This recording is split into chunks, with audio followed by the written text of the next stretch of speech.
Welcome. You're listening to the Leading Hope Podcast. My name is VJ Williams, here with my friend and pastor, Kevin Jack. Thank you for joining us and taking time out of your day to become a better leader. If you're new, welcome. We release a new episode every Wednesday. We would love for you to subscribe on your favorite podcast platform. Also, rate and review on your on any of these places. Well, your favorite podcast platform, but you have to share it first on Instagram and Facebook and YouTube, and rate and review on Apple Podcast or Spotify.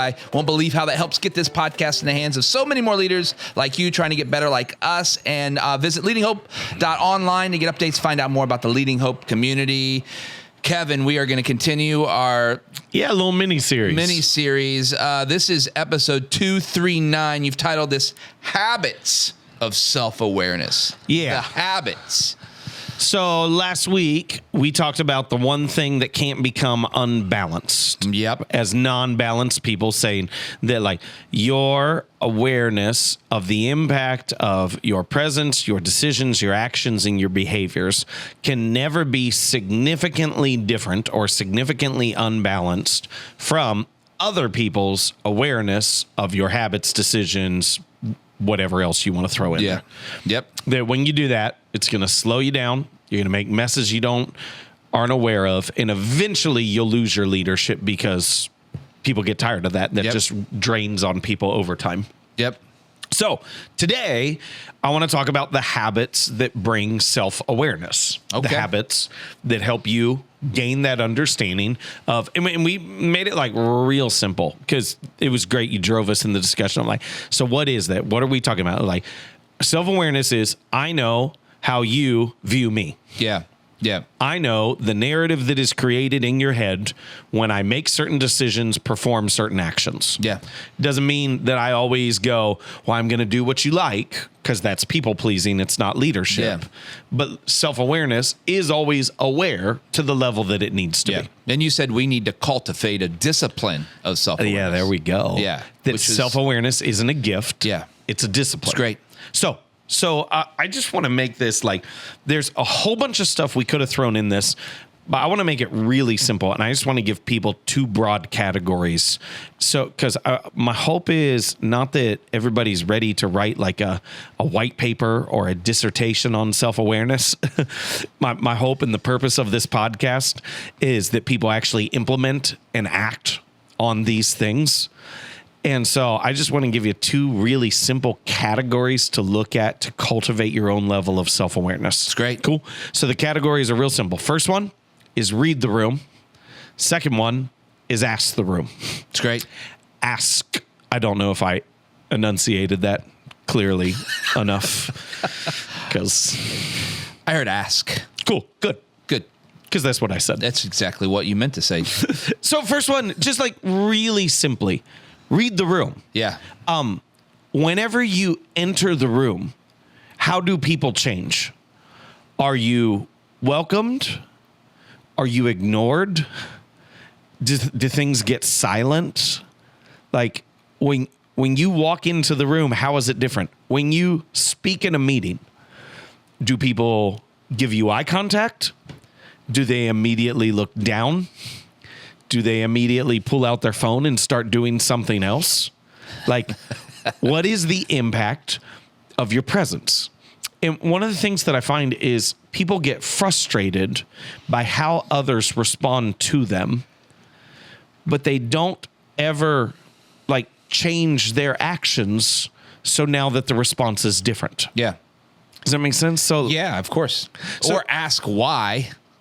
Yeah. So they can change. So like, if I just like, I feel like this is like basic understanding of people, but the reality is that whenever we haven't deliberately cultivated self-awareness, we're more frustrated by other people's reactions than doing the things we need to do to cultivate it. So just if I could just like make this really simple. If when you walk into the room, no one acknowledges your presence, you're probably not seen as a highly valuable member of the team. That fair? Yeah, I would say so. If you walk into the room and people acknowledge your presence, you're probably liked in some way. Yeah. If you walk into the room and things get really quiet, you probably carry a higher level of authority than you realize. That I'm not saying that's good or bad. Right. No, okay. these I'm are just just acknowledging observations. these are the impacts. Yeah. If when you speak at a meeting, everyone looks at you, your opinion is considered valuable to the team. If when you speak in a meeting, everyone looks to the ground, your opinion is not considered valuable to the team. Fair? Yeah. We good? Oh, yeah. And I just think there's like these, like, I don't know how to say this any other way. There's this really like basic things that we're not picking up clues on that I don't know how to say it, but like, if you don't like it, change it. Don't get mad at it. Yeah. And they're like, well, no one values my opinion. Maybe cultivate opinions that are more valuable. Yeah. And this is, I don't know how to say this. Like this podcast is not for the faint of heart. Yeah. This is not meant to be like, make you feel warm and good and you're great. You've got it. The problem is with everyone else in the world, because I believe if you don't take responsibility for the situation and circumstance that you're in, you have no potential to actually make it better. Yeah. And so let's just be like really blunt on what that looks like. Yeah. And Yeah, now you can make it better. Yeah, it's 20 minutes to become a better leader, not 20 minutes to become a better liaison. Yes. Exactly. Let me pass this information to someone who cares. No, it's really true. and I'll hear people say, like, one of the things I'll hear is there'll be like, oh, people gave all these different ideas, and I said that idea like 10 ideas ago, and no one listened. And then when this person said the idea, everyone was like, that's a great idea. And like, I'll acknowledge there's probably some cultural things in there that aren't great. For sure. Like, and so I'm not fully saying all of this is on you. Yeah. However, I am saying you're the only one who can change it. Yeah, that's right. You can't expect other people to change it. Right. And what happens is people blame the culture or they blame the other people in the room instead of taking the deliberate actions to change how they're viewed and to cultivate that own level of self-awareness. Yeah. And so we become oblivious and ignorant to the cues that are right before us because we do not like the message that it sends. Even if it is the culture, like, let's just go that route. Your culture would not be a culture that's going to be, if you're not the one calling it out when it's happening anyway. So either way, it's on you to fix. Exactly. I mean, it's simple. Yeah. And if I could just go like further on other pieces, like, do people tease you?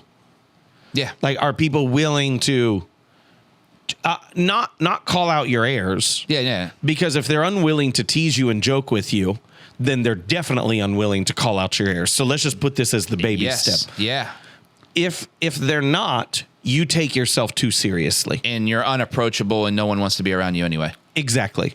And so, like, people get in a spot. And if I could just say, like, if you think everything in your organization is going well and no one in your team is willing to tease you, then what it means is there's massive amounts of information that you are oblivious to. There's a number of problems with you not being teased. I mean, at the end of the day, I welcome all the teasing because I'd rather you say it to me to my face than tell it to 20 people behind my back. Exactly. Right? Yeah. And so I invite it because it's an easy way to break down the barriers. And then it's easy for me to come back if I need to in other ways, right? Yeah. Because we've already formed that relationship. But part of what you're saying at the end of the day is that you need to know. You need to know. You need to know. Exactly. So, like, get in the know. We could give like 40 different examples of different things and what it means. Yeah. Because we all know what it means. My point on this is just to say the discipline is you read the room. Yeah. The discipline is you watch people's body language. You watch how they respond to your presence, to your language, to your decisions.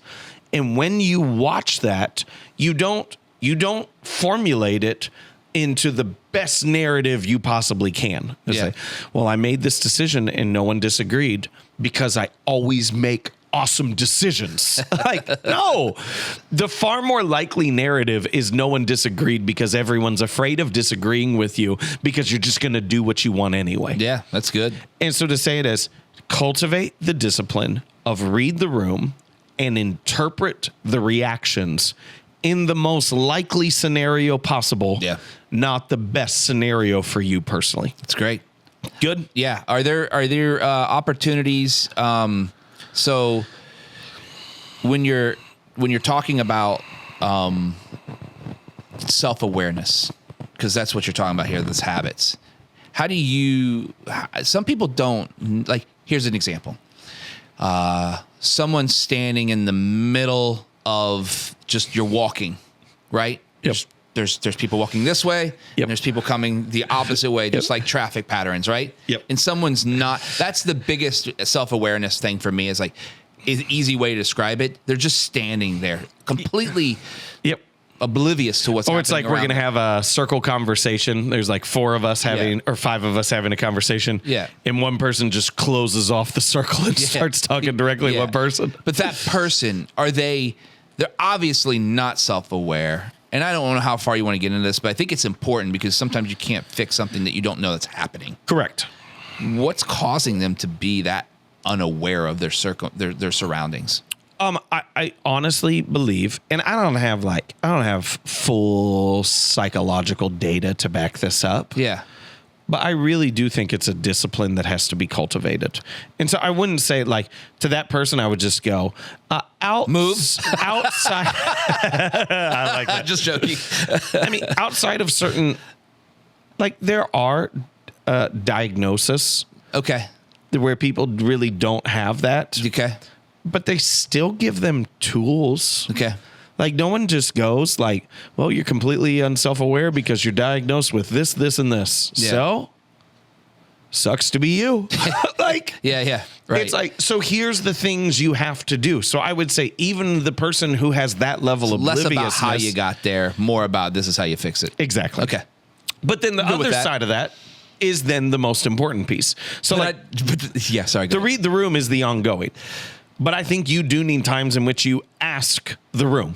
Yeah.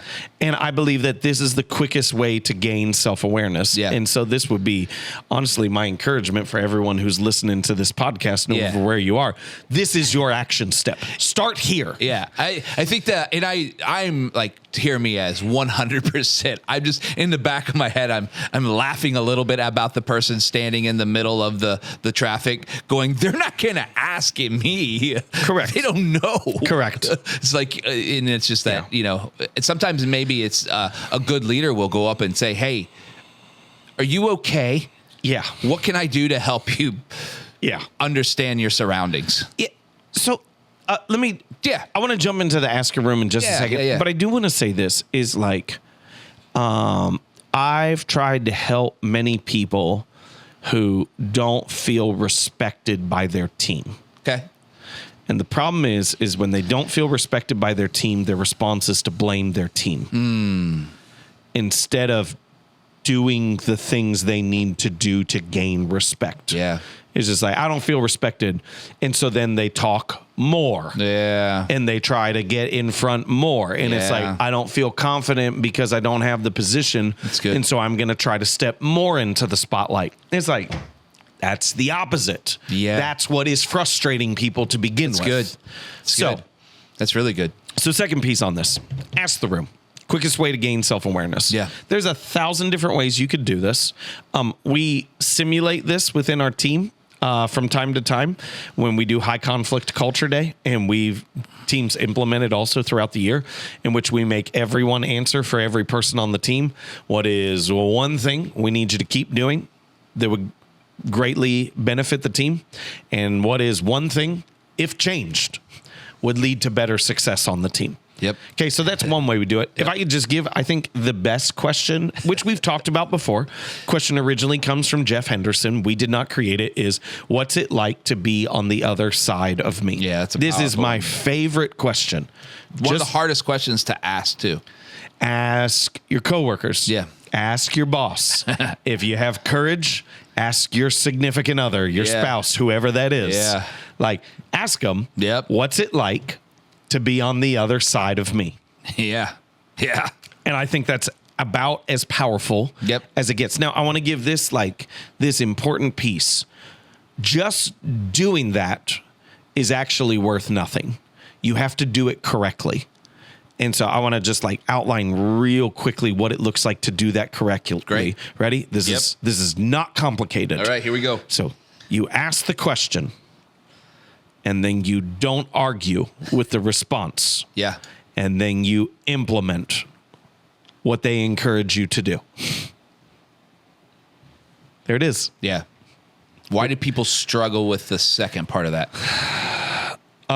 They feel, personally, like sometimes I feel like, oh, if you saw it how I saw it, then you would understand why I do what I do. But it doesn't change what you need to do differently. Right. And so it's like the understanding of the background to my actions does not all of a sudden outweigh I need to do this differently. Yeah. And so what I find in I don't know how to say this any other way. If I give you feedback and your response is always argument, never implementation, I'm done. Yeah. Like that season of feedback is done because I don't have time Right. to develop. Yeah. And that's how development occurs. Yeah, it's good. And it's just like people have this inability to, first off, seek it out. If I could just say this, like, I am surrounded by people who seek this out. Yeah. We are surrounded by people who seek this out. I feel like every single person who hits the platform, for the most part, is going to me afterwards. What can I do better? Yeah. What can I do better? You know how much easier that is on my life? Yeah. The fact that I don't have to come to them and say, do this and this and this. Like, oh man, that's incredible. And then when they do it, they may give like they'll put it in their own words, which I'm fine with. You don't have to say I agree in that moment. It's not a meeting. Yeah. They'll go like, oh, I can see why we should do it that way. Oh, that makes sense. Or I had tried it like this because of this, but now I'll try it like this. It's like, it's okay. Verbal process in front of me. Yeah. I'm all for that. I say that seriously. Yeah, That's yeah. not half-hearted. I'm all for that verbal processing because I know it's starting to stick. Yeah. But then they implement it. Yeah. If you come to me and you say, hey, what do I need to do differently? And I give you 3 things and you counteract all 3 things, the next time you come to me, I'm not sharing anything Yeah. because it's not worth my time. Yeah. Yeah. That's good. And I think that piece in the midst of all of this is the most important of all this. It's the quickest way to accelerate it. Yeah. And so you ask the question, however you want to phrase the question. Yeah. Again, my favorite, what's it like to be on the other side of me? Could be, hey, what do I need to keep doing? What do I need to start doing? What do I need to stop doing? Yeah. What's one thing I need to keep doing? What's one thing I need to change that would greatly benefit the team? Pick your set of questions. It's fine. Ask, don't argue, implement. It's good. That's great. Powerful. What are 2 things I need to do better with This guy- with this- the Leading Hope podcast? Oh, man. One, we've talked about a rebrand. Oh, yeah.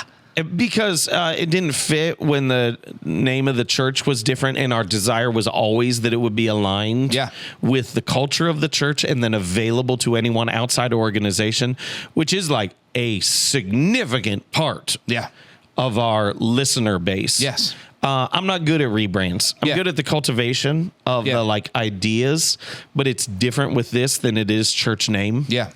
And so I know you're overtaxed on stuff, but that's not going to move unless if you move it on the rebrand. Cool. So yes, absolutely. I agree. The other piece that I just like, I like the fact that you come in without going through all my notes. Yeah. I like that it's a free flowing conversation and you're just reacting. Yeah. Yeah. That's not different, but no, I know it's not different, but I would just say it as like, keep doing that. Don't change that. Okay. Because I know the other podcasts that you listen to, the interviewer always prides themselves on being heavily prepped. Yeah. This doesn't work in our dynamic if you're heavily prepped. Yeah, no, and I get that, and it's actually more beneficial to me because if I was prepped, I would not only steer the questions the way I wanted them to be steered, I would also not learn as much in the process of doing this because, as everyone should know, this is 20 minutes that we all get better together. And I've heard that from so many of you guys, and it's been incredible to hear every week. Like, we have people still all the time like, man, that last episode, Colette just told me this morning. Colette is one of our online team leads. Shout out to Colette. Woo! She was like, I've listened to every one of them twice over the last 50. Oh, man. Like, and she goes, it's tremendously helped me think differently. That's awesome. And I'm like, that's what we're all trying to do. It's great. So how do you want to end this episode here? These are habits of self-awareness that we all need to cultivate a discipline of it. I want people to see if your level of self-awareness is significantly different from how accurately other people perceive you, you're in trouble. Like, that's a problem. It's good. And that self-awareness is not just natural gifting, it's discipline. So the 2 habits that we've talked about today: read the room for reality, not what you want. Yep. Don't blame others. Accurately read the room and ask the room, and then implement what you need to. It's great. There we go. 239 Habits of Self-Awareness. If you're new to the podcast or haven't yet subscribed, it means the world to us. If you did that now, also post about it, rate and review, or both. Won't believe how that helps get this podcast in the hands of so many more leaders just like you, trying to get better like us every week. We love hearing your stories of how the podcast is working in your life and business. If you have a story, we would love to hear that story. DM us, however you want to get it to us. We just want to hear from you because you guys matter. And remember, everyone has 20 minutes to learn to become a better leader. Make it count.